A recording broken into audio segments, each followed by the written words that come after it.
Nyo yang sisa haji Tuhan beri yang selamat mentang, yang lain kami kecok pulang li Tuhan. Cederalun banjir bandang yang melanda Kabupaten Biren menyebabkan kerusakan parah di Kecamatan Gandapura, terutama di Desa Cebo. Bencana ini tidak hanya merusak rumah dan infrastruktur, tetapi juga menimbulkan kerugian ekonomi besar di sektor peternakan. Ratusan ekor kambing milik warga dilaporkan mati terendam banjir, sementara kandang-kandang ternak hancur diterjang air. Di Desa Cobo, sebanyak 40 ekor kambing dari total 95 ekor yang dikelola Badan Usaha Milik Desa sebagai program ketahanan pangan dilaporkan mati. Program yang dibiayai dari dana desa itu kini terancam lumpuh. Kondisi serupa dialami peternak seperti Saifuddin. 2 kandang besar miliknya hancur dan puluhan kambing mati. Banyak warga di desa tersebut yang menggantungkan hidup pada usaha penggemukan kambing, domba, dan sapi. Rata-rata setiap keluarga memelihara 20 hingga 60 ekor ternak.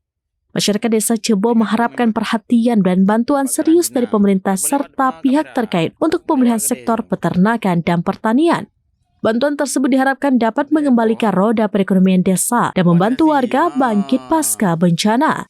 Selain Cebo, 7 desa lain di Kecamatan Gandapura juga terdampak parah, yaitu Samuti Aman, Blangkurun, Tepin Siron, Irop, Moncambe, Monkelayu, dan Samuti Makmur.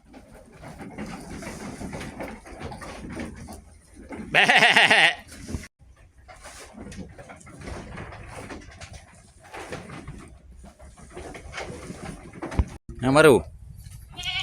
Pada ini Nyo di belah ni tuang, dah punah peng.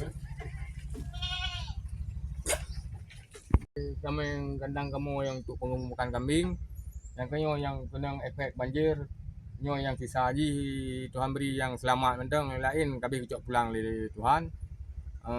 Sena bantuan dari pemerintah dan tolong kamu supaya kamu nak bangkit kembali lagi. Dari Biren, Yusmadin Idris, Rampinews.com. Tribun X sekarang menghadirkan lokal menjadi Indonesia.